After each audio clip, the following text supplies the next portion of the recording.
बिस्मिल्लाहिर्रहमानिर्रहीम। अस्सलाम वालेकुम वरहमतुल्लाहि वबरकातुहू।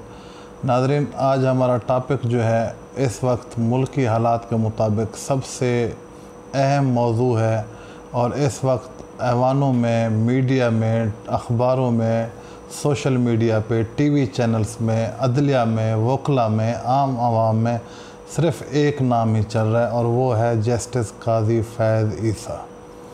जस्टिस काज़ी फैज़ ईसा साहब कौन है, इन पे एक सदारती रेफरेंस बना, उसका बैकग्राउंड क्या है और चंद सवालात हैं जिनका जवाब भी है।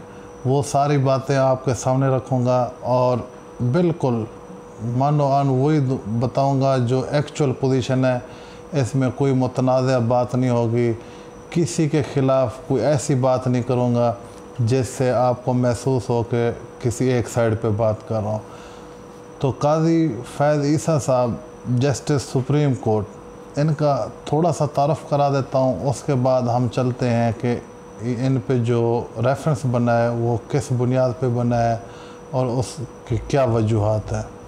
तो जस्टिस काज़ी फैज़ ईसा साहब सुप्रीम कोर्ट के बतौर जज तैनात हुए। इससे पहले ये बलूचिस्तान के चीफ़ जस्टिस तैनात हुए।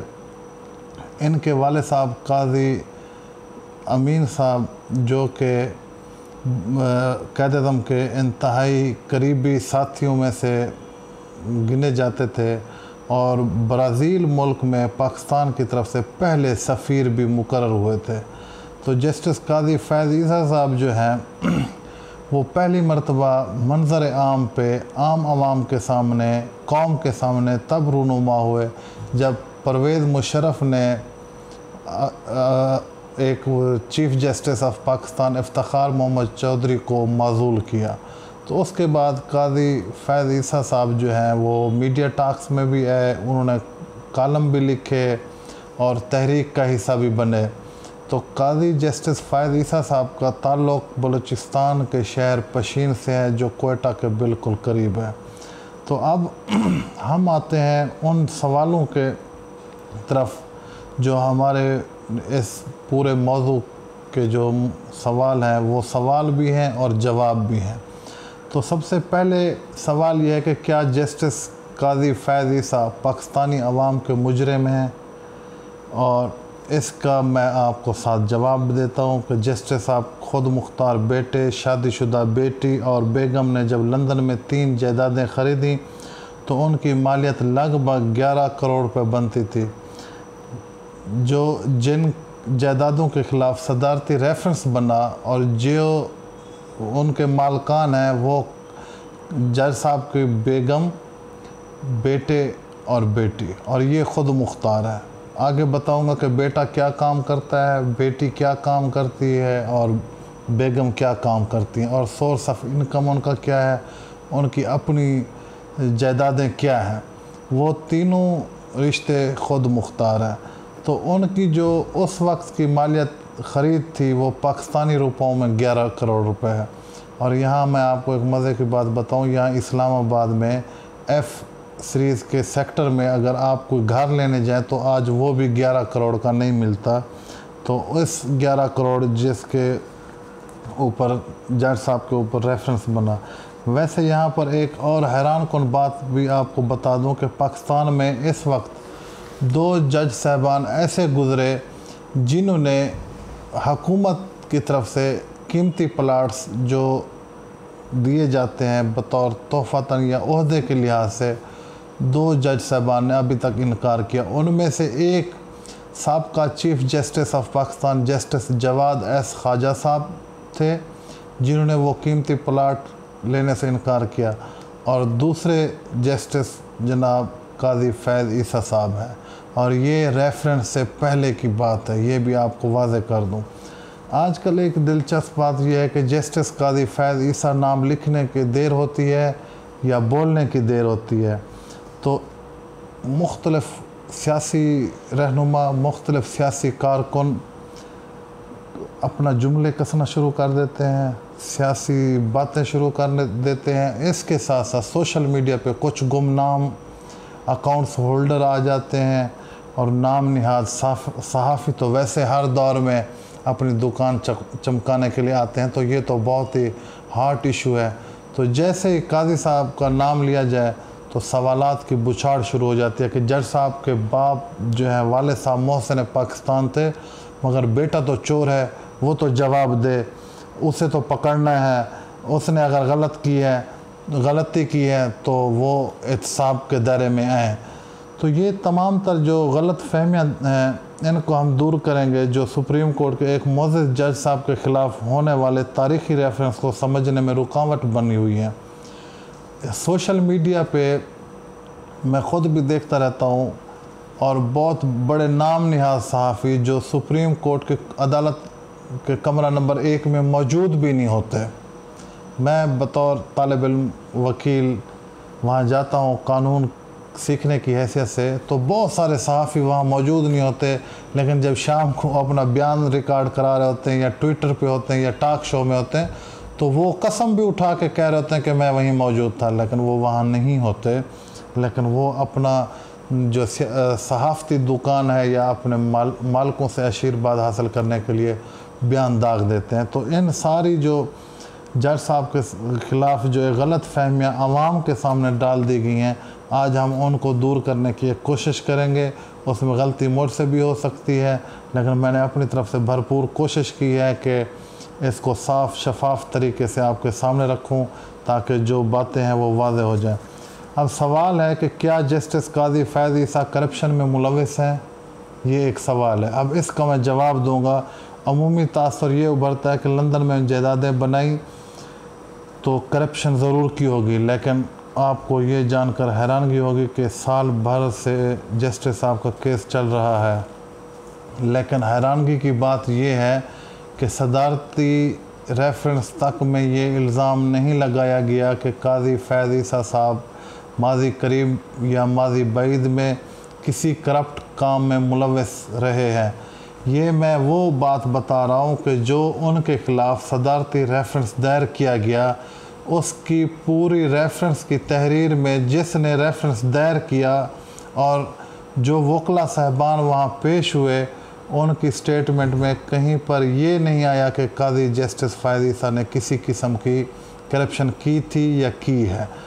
सवाल दूसरा ये है कि अब सवाल ये भी पैदा होता है कि क्या जस्टिस काजी फैज़ ईसा ने बतौर जज अवामी ओहदे का गलत इस्तेमाल किया। इस सवाल का मुख्तसर जवाब बिल्कुल यही है कि नहीं, लेकिन अगर आपको तसल्ली ना हो तो आप ख़ुद वफाकी हुकूमत के वकला के अब तक के दलाइल उठाकर खंगाल लें, क्योंकि मैंने खंगाले हैं, एक दफ़ा नहीं पढ़े, खंगाले हैं। खंगालने से पता चला है कि सदारती रेफरेंस को फिर एक बार तसल्ली से भी मैंने पढ़ा है कि अब तक एक बार भी ये इल्ज़ाम नहीं लगाया गया कि काजी फैज़ ईसा नामी पाकिस्तानी शहरी ने बतौर जज अपने असर व रसूख और ओहदे का गलत इस्तेमाल करके लंदन में जायदाद बनाई है। ये मैं अपनी तरफ से नहीं कह रहा। सदारती रेफरेंस, वकला के दलाइल और जो रोज़मर्रा की अदालती कार्रवाई है, उसका जो है लब्बे लुबाब मौखज़ करके बता रहा हूँ कि काजी फैज़ ईसा नामी पाकिस्तानी शहरी बतौर जज उसने कोई इन्फ्लुएंस नहीं की कि वो वहाँ लंदन में कोई ऐसी जायदाद ख़रीद सके। अगला सवाल यह है कि एक और सवाल जो बड़ा हैरान कुन भी है और हर बंदा लब्बे ज़बान है, वो ये है कि क्या जस्टिस ईसा ने मुनसिफ के हलफ को तोड़ा। क्योंकि आज जो सवाल उठ रहा है वो एक मुनसिफ के ख़िलाफ़ उठ रहा है, और वो मुनसिफ जो अब भी अदालत का हिस्सा हैं। जस्टिस साहब सुप्रीम कोर्ट के जज सितंबर 2014 में बने, जबकि ज़ेर बहस मामला इससे कबल का है, इसलिए हलफ तोड़ने का मामला ही नहीं है। तो ये बात भी वाज़ेह हो गई। अब अगला सवाल है कि क्या जस्टिस काजी फैज़ ईसा बेनामी जायदाद बनाने के मुर्तकब हुए। जो बेनामी जायदादें हैं, क्या उससे अलग होते हैं काजी साहब बतौर जज। तो ये सुन लीजिए कि सुप्रीम कोर्ट में जज साहब के जमा कराए गए तमाम जवाबात और सदारती रेफरेंस में लगाए गए इल्ज़ामात ये साबित करते हैं कि लंदन में 3 जायदादें हैं जो कि उनके बेटे, बेटी और बीवी के नाम पर हैं। ये जायदादें जिनके नाम पर हैं वही उसके रिहायशी हैं। अब ये बात भी वाज़ेह हो गई कि 3 जायदादें हैं, 3 मालकान हैं और तीनों जायदादों के तीनों मालकान इस वक्त ख़ुद रिहाइश पजीर है। तो जज साहब की तो कोई बेनामी जायदाद नहीं हुई। अगला सवाल है कि क्या जस्टिस काजी फैज़ ईसा का मामला पनामा की तर्ज का है? ये भी कुछ सियासी लोग उस तरफ एक रंग देने की नाकाम कोशिश कर रहे हैं, जज साहब को एलिज कर रहे हैं पनामा के हवाले से। तो उसमें भी मैं आपको बता दूं कि बिल्कुल नहीं, हरगिज़ नहीं। पनामा केस में मुल्क के उस वक्त के वज़ीर-ए-आज़म के बच्चों पर ऑफशोर कंपनियां बनाने, टैक्स हेवन में पैसे पार करने, ट्रस्ट के ज़रिए जायदादें ख़रीदने और इस तमाम अमल में पैसे के ज़राए ना बताने का इल्ज़ाम था। जबकि जज साहब या उनके बच्चों पर अब तक ये इल्ज़ाम भी नहीं है कि उन्होंने किसी दूसरे या तीसरे ज़राए से जायदादें ख़रीदी, कोई जेली कंपनी बनाई या किसी टैक्स हेवन में पैसे पार किए। अब ये बात भी वाज़ेह हो गई कि जज साहब के ख़िलाफ़ जो सदारती रेफरेंस है वो पनामा से नहीं जुड़ता, ना मिलता है, क्योंकि ना ऑफशोर कंपनी है, ना कोई बात छुपाई गई है, ना कोई टैक्स का पैसा किसी जगह फ़िक्स किया गया है। तो पनामा का जोड़ना भी बेसूद है। अब यहाँ पर हमारे जहनों में यकीनन ये सवाल पैदा होगा कि ये इतना पैसा उनके पास कहाँ से आया। अब ये सवाल एक अमूमी सवाल है, आम आवाम की ज़बान का सवाल है कि जी अगर ये पहले वाली सारी बातें ठीक हैं तो फिर जज साहब के पास ये पैसा कहाँ से आया। नाज़रीन, ये बड़ा दिलचस्प सवाल है। अव्वल बात तो ये है कि जस्टिस साहब की पाकिस्तान में मौजूद मलकीती जायदादें ख़ानदानी ज़राए आमदन बतौर जज सरकारी मुलाजिम डिक्लेयर्ड ज़राए आमदन कुल मिलाकर इतनी है कि वो बआसानी लंदन में अपनी ज़ाती जायदाद ख़रीद सकते हैं। दूसरी बात कि अगर बकौल जज साहब कि उनकी ये जायदादें नहीं हैं बल्कि उनकी बेगम और बच्चों की हैं, तो खोज लगाने वालों को खूब इल्म है कि जज साहब की बेगम, अहल खाना के अपने अपने अलहदा डिक्लेयर्ड ज़राए आमदन भी हैं। ये बात वाज़ेह हो गई कि जिनकी वो 3 जायदादें हैं, बीवी, बेटी, बेटा, उन तीनों ने वहाँ इंग्लैंड में अपने जो ज़राए आमदन है वो डिक्लेयर्ड किए हुए हैं, वाज़ेह किए हुए हैं कि वो उनका सोर्स ऑफ इनकम क्या है। तो फिर एक और सवाल पैदा हो जाता है कि क्या जस्टिस काजी फैज़ ईसा टैक्स चोर हैं? तो यहाँ पे भी मैं कहूँगा नहीं, क्योंकि ये 2004 की एक बात आपको बताता चलूँ कि जब पाकिस्तान में सबसे ज़्यादा टैक्स देने वाली निजी एक लॉ फर्म थी, निजी इदारे जो होते हैं, प्राइवेट कंपनियां जो होती हैं, उनमें एक कानूनी लॉ फर्म थी जिसका हेड ऑफिस कराची में था और जिसे उस वक्त के सदर पाकिस्तान ने सतारा इम्तियाज़ से नवाजा था। और ये कानूनी लॉ फर्म उस वक्त काजी फैज़ ईसा साहब चला रहे थे कि उन्होंने 2004 में निजी जो फर्म्स होती हैं, कंपनीज होती हैं, सबसे ज़्यादा काजी फैज़ ईसा साहब की लॉ फर्म ने टैक्स पाकिस्तान को अदा किया था। तो उस वक्त के सदर पाकिस्तान ने इनको सतारा इम्तियाज़ से नवाजा था। अब ये बात भी दिलचस्प है कि बराह रास्त जज साहब पर टैक्स अदा ना करने और टैक्स छुपाने का केस नहीं है। तो ये भी बात वाज़ेह होगी कि जज साहब ने टैक्स चोरी भी नहीं की। तो क्या जस्टिस साहब की बीवी और बच्चे जज साहब के माल पर ऐश कर रहे हैं? जो आम सवाल है, सोशल मीडिया पे कहते हैं कि जज साहब पाकिस्तान में तो बच्चे अयाशी कर रहे हैं इंग्लैंड में, तो उसको भी मैं आपके सामने वाज़ेह कर दूं कि जज साहब के बेटे अरसलान ईसा साहब लंदन की यूनिवर्सिटी से मास्टर डिग्री शुदा है। उन्होंने मास्टर डिग्री की है इंग्लैंड से, लंदन में बतौर कॉन्ट्रैक्टर काम करते हैं, जबकि बहू भी एक फ़ाइनांस कंपनी में बतौर कंसल्टेंट मुलाजिम है। जज साहब की बेटी सहर ईसा बैरिस्टर हैं और लंदन में ही कानून की प्रैक्टिस कर रही हैं और वो बलूचिस्तान की पहली बेटी हैं जो कि बैरिस्टर बनी। ये भी आपको एक नई बात शायद पता चली हो या पहले से इल्म हो कि जज साहब की जो बेटी सहर ईसा हैं वो बार एट लॉ उन्होंने किया और वो प्रैक्टिस भी यूके में करती हैं। यहाँ पाकिस्तान के वकला इतना ह्यूज फीसेस लेते हैं, यूके में तो पाउंड चलता है, फिर वहाँ तो मशवरा फ़ीस भी अलहदा से चार्ज की जाती है। तो उनके अपने 3 बच्चे हैं और उनके शोहर भी यानी कि जज साहब के जो दामाद हैं वो भी बैरिस्टर हैं और वो दोनों एज अ बैरिस्टर वहाँ पे प्रैक्टिस करते हैं और ख़ुद कमाते हैं। और उन्होंने बेटी ने अपनी जायदाद ली, बेटे ने बतौर कंसल्टेंट और उनकी बीवी यानी कि जज साहब की बहू बतौर फाइनेंस डिपार्टमेंट में जॉब करते हुए उन्होंने अपनी जायदाद ली। अब यहाँ पे आएगा कि जज साहब की बेगम के हवाले से सवाल किया जा रहा है। तो जज साहब की बेगम जो है बरतानवी यूनिवर्सिटी से तालीम याफ्ता है।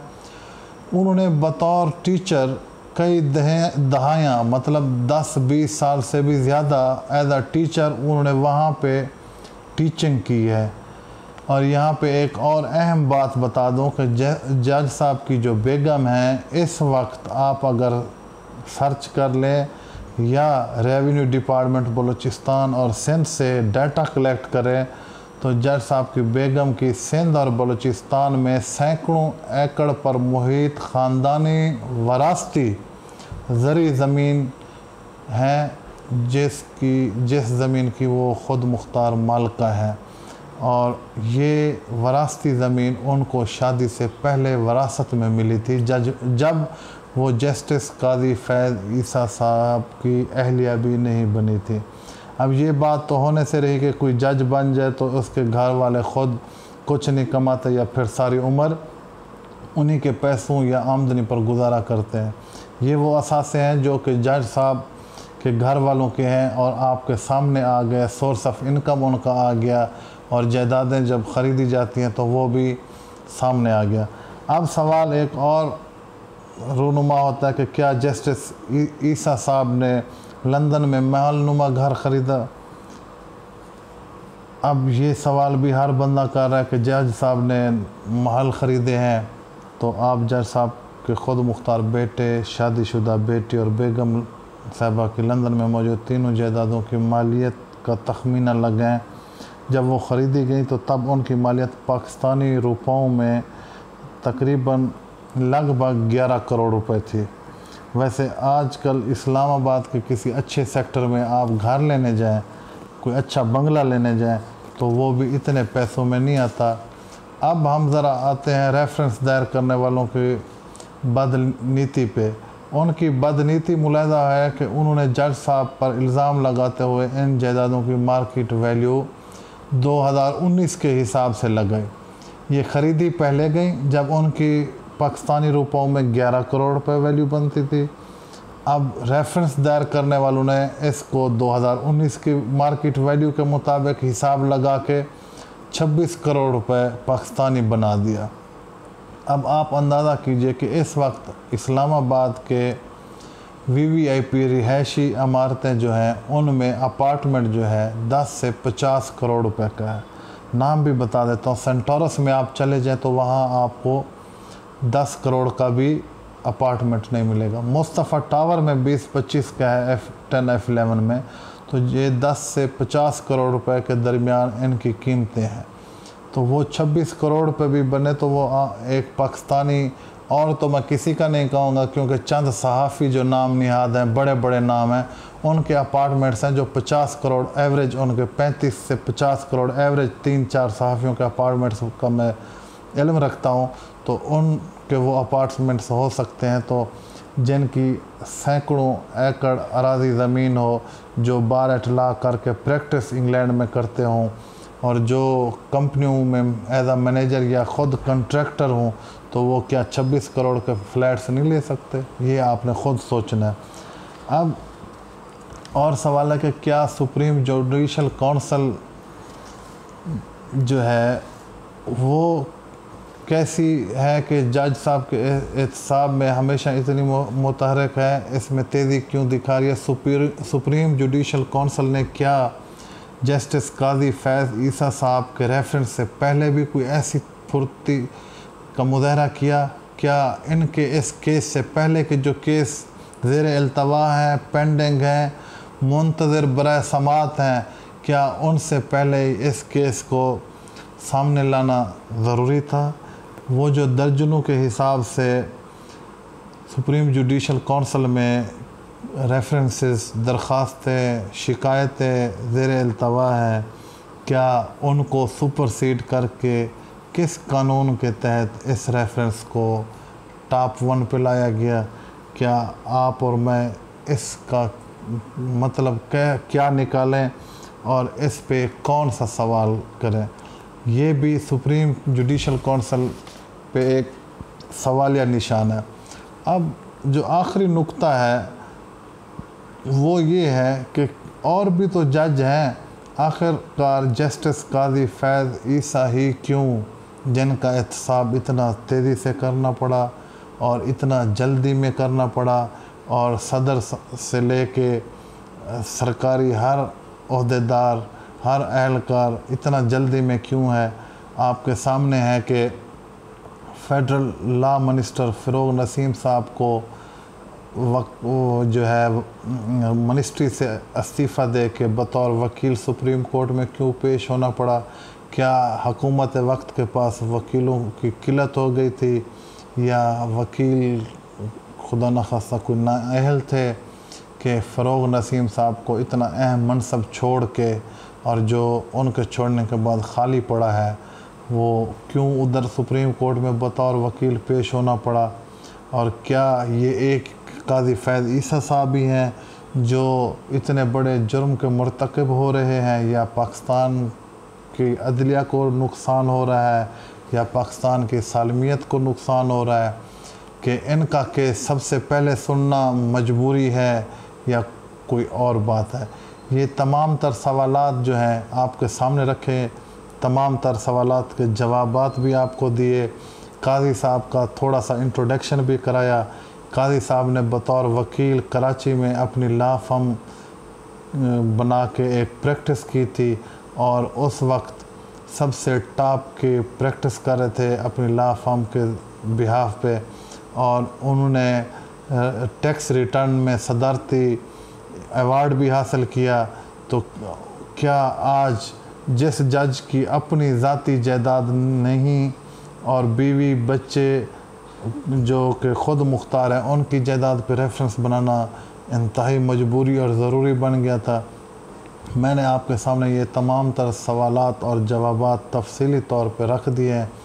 अब आखिरी जो सवाल है कि आखिरकार जस्टिस काजी फैज़ ईसा ही क्यों, तो इसका जवाब आप ख़ुद तलाश करें, और मेरी दुआ है कि अल्लाह पाक हम सब को हक़ और सच का साथ देने की तौफ़ीक अता फ़रमाए, बातिल से डर से बचाए, सिर्फ़ अल्लाह का खौफ हमारे दिलों में रखे, और हमेशा चट्टान की तरह हक़ और सच के साथ खड़े होने की तौफ़ीक दे। और मेरी आप तमाम दोस्तों से गुजारिश है कि इधर उधर कान धरने से बेहतर है कि आप ख़ुद तहकीक करें, सच को सच जानें और सच का साथ देने की हिम्मत और हौसला रखें। तो आप सब दोस्तों का शुक्रिया।